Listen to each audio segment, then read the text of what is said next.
Dans cette vidéo, nous expliquerons tous les styles de souffle dans Demon Slayer. Il y a un total de 14 styles de souffle uniques et nous allons découvrir chacun d'entre eux en commençant par le souffle d'insecte.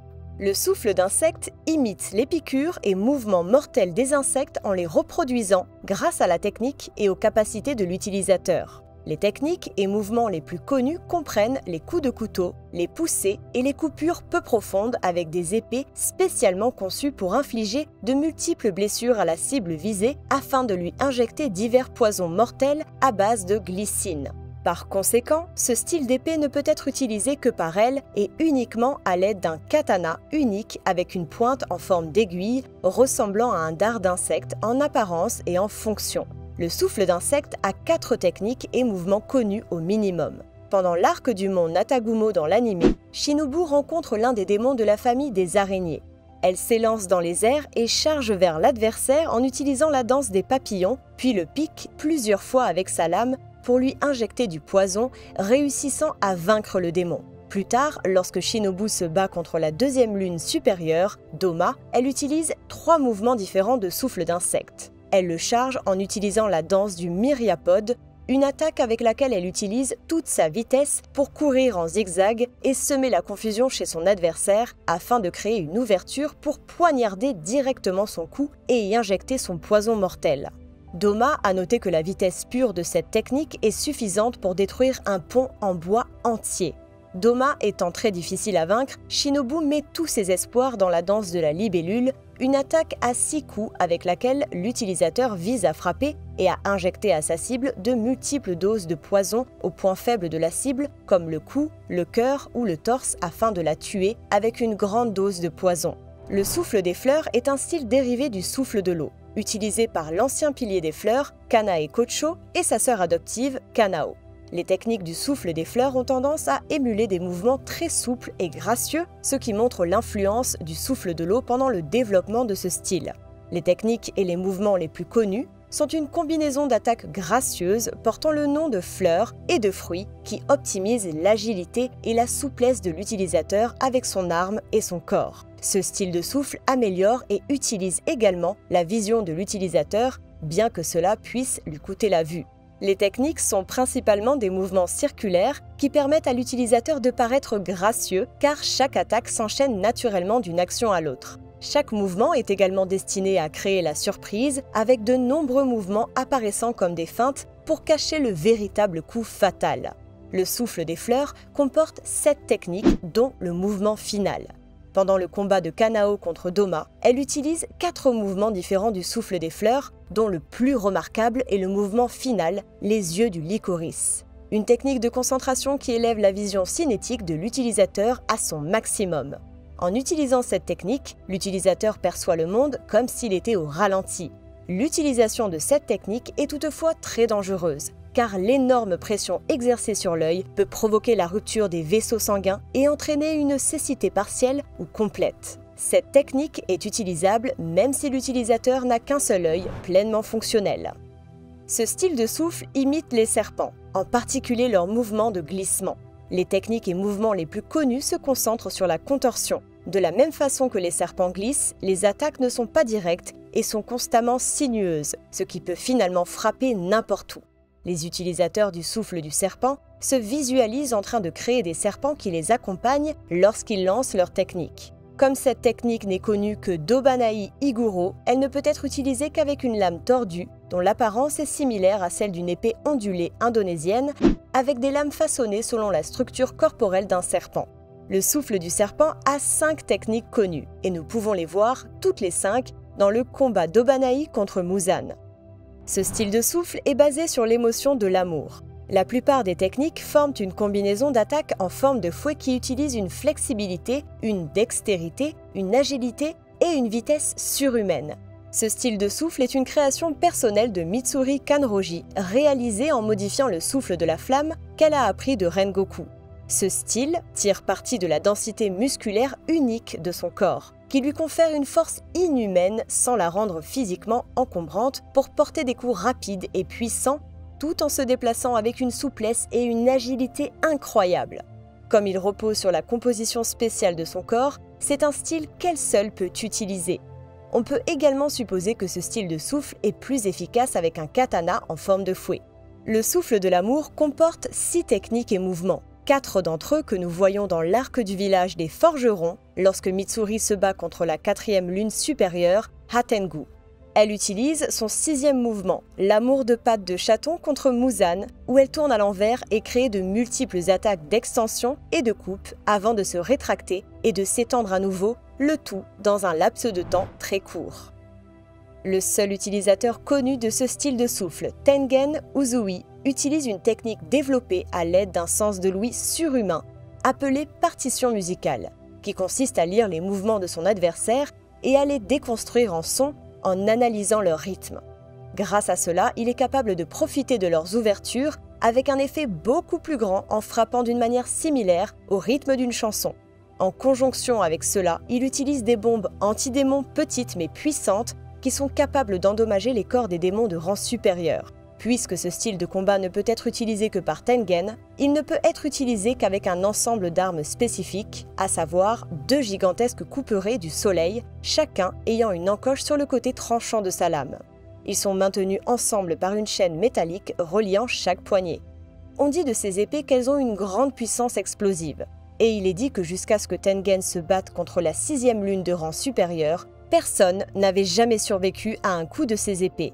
Tengen Uzui joue un rôle majeur dans l'arc du quartier des divertissements et pendant ses combats avec les 6e lunes de rang supérieur, Daki et Gyutaro, nous avons pu voir 3 mouvements différents de son souffle du son.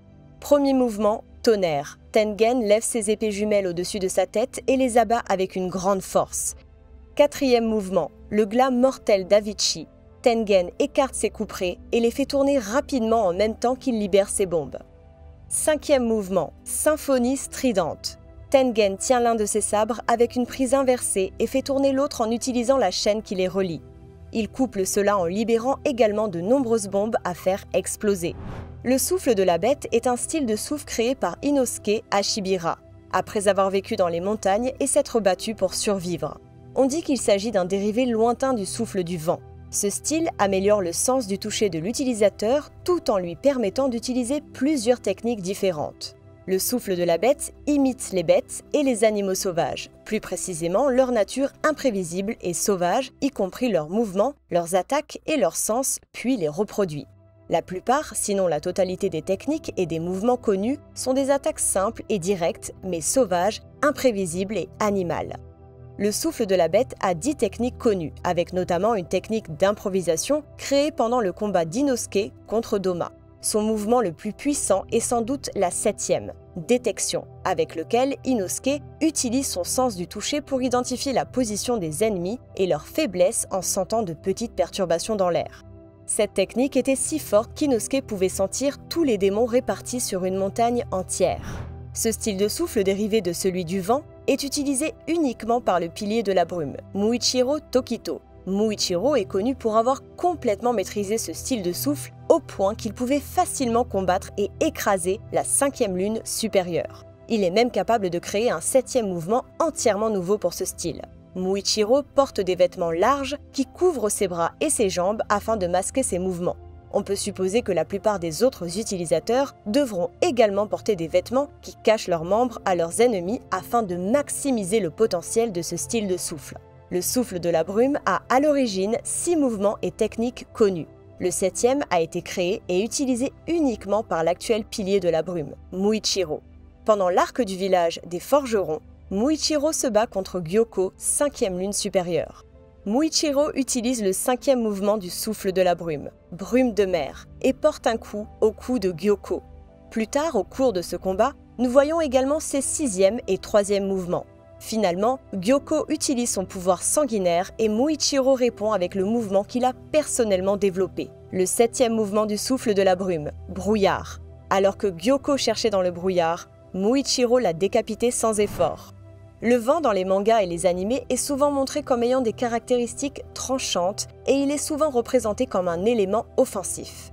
Le souffle du vent est l'un des 5 souffles principaux directement dérivés du souffle du soleil et il est présenté comme le style le plus offensif, sacrifiant beaucoup de défense pour une puissance d'attaque brute. Dans Demon Slayer, les utilisateurs du souffle du vent sont très rarement vus. Seuls 2 utilisateurs sont mentionnés et un seul est montré au combat, le pilier du vent, Sanemi Shinazugawa. Les techniques et le style de combat favorisent les attaques rapides et incessantes, même si l'utilisateur subit des dégâts. Lors du combat contre la lune supérieure, Sanemi a encaissé une énorme quantité de dégâts en se portant lui-même de nombreux coups, ce qui prouve que ce style favorise l'offensive au mépris total de la défense lorsque l'utilisateur attaque. Son corps, totalement couvert d'innombrables cicatrices, confirme cette théorie. Le souffle du vent compte un minimum de 9 techniques et mouvements connus. Les techniques qui font partie du souffle du vent utilisent toutes de larges arcs et des mouvements circulaires dans leur schéma d'attaque. Elles sont comme des rafales de vent ou des tornades avec de multiples lames émanant de l'utilisateur de façon rotative. Chacune est capable d'endommager sévèrement un adversaire. Dans le cas de Sanemi, chaque attaque est représentée visuellement comme un torrent vert de vent. Bien que les techniques soient souvent considérées comme des techniques offensives, Sanemi les a utilisées de manière défensive en forçant brutalement ou en utilisant une quantité égale de force pour contrebalancer l'attaque d'un adversaire et l'annuler. Les mouvements exigent également certaines acrobaties de la part de l'utilisateur, car Sanemi a été montré en train de sauter, de tourner et même de faire un saut périlleux arrière afin d'exécuter une attaque. Sakanji Urokodaki est considéré comme le maître du souffle de l'eau. Il a enseigné à de nombreux élèves, dont Tanjiro et l'actuel pilier de l'eau, Giyu Tomioka. Cette technique est la plus adaptée aux débutants, ce qui explique peut-être pourquoi Tanjiro fut capable de l'apprendre sans avoir aucune connaissance préalable du combat. Tanjiro compte presque exclusivement sur le souffle de l'eau durant la première saison de Demon Slayer, ce qui lui permet de combattre la plupart des démons les plus coriaces, se souvenant de ses enseignements tout en sachant quand utiliser les techniques qu'il a apprises. Bien que le souffle de l'eau aide Tanjiro dans les premiers temps, ce dernier atteint ses limites avec ce style lors de son combat contre Rui. Combat durant lequel le démon de 4e rang inférieur montre à quel point notre héros est totalement dépassé. Dans la saison 1 de l'anime, Tanjiro utilise 10 mouvements différents du souffle de l'eau. Lors de son combat contre Kyogai, Tanjiro s'est retrouvé désavantagé par les rotations de la pièce dans laquelle il devait combattre ce puissant démon. Mais utiliser la marée déferlante lui a permis de frapper de puissants coups sans avoir à rester immobile au sol trop longtemps.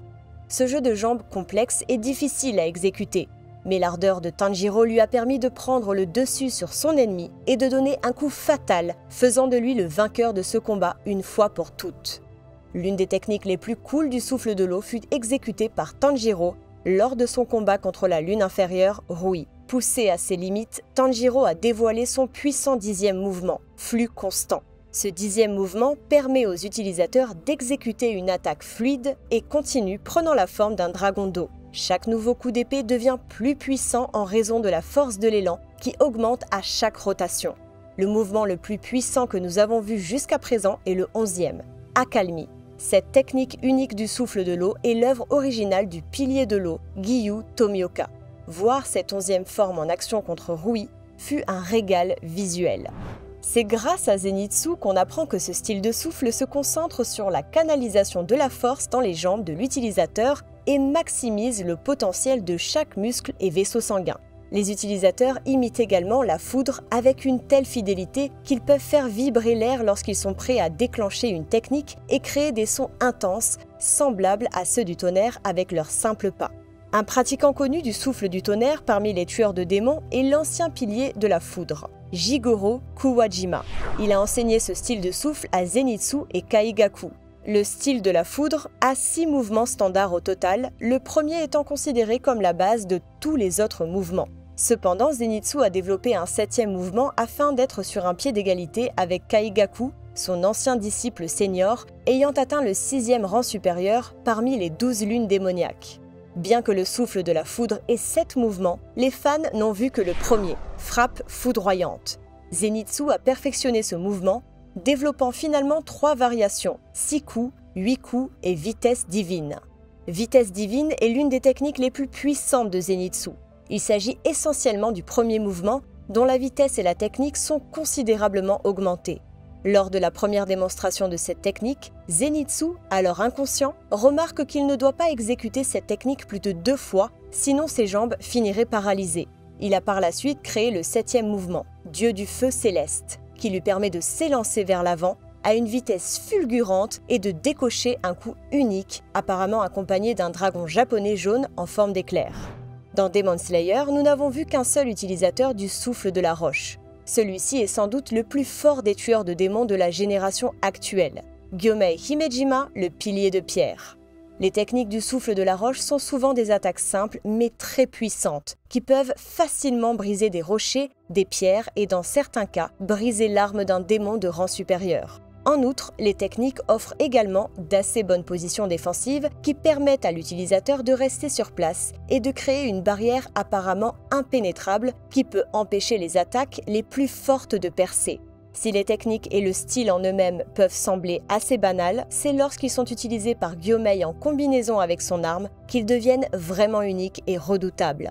Gyomei utilise une lame du soleil peu conventionnelle au lieu d'un katana standard. Gyomei privilégie la combinaison d'un fléau et d'une hache reliée par une longue chaîne. La totalité de l'arme, y compris la chaîne, est fabriquée dans le même matériau que celui utilisé pour les lames du soleil. Le souffle de la roche a 5 techniques et mouvements connus qui ont tous été exécutés par Gyomei pendant le combat contre Kokushibo, première lune supérieure. À mon avis, l'un des mouvements les plus intéressants est le 3e, peau de pierre, qui permet à l'utilisateur de déchaîner une série de coups avec sa hache qui dévie les attaques à proximité. La plupart des techniques du souffle de la flamme sont de puissantes frappes sur une seule cible, accompagnées d'un mouvement rapide et non directionnel.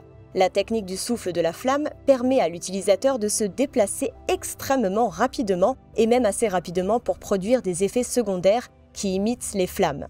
Cela fait brûler les adversaires et cause des dommages supplémentaires après l'attaque initiale. Pendant les événements de l'arc du train de l'infini, Rengoku était capable de traverser plusieurs wagons de train en un instant, lui permettant de protéger jusqu'à 9 wagons de civils à lui tout seul.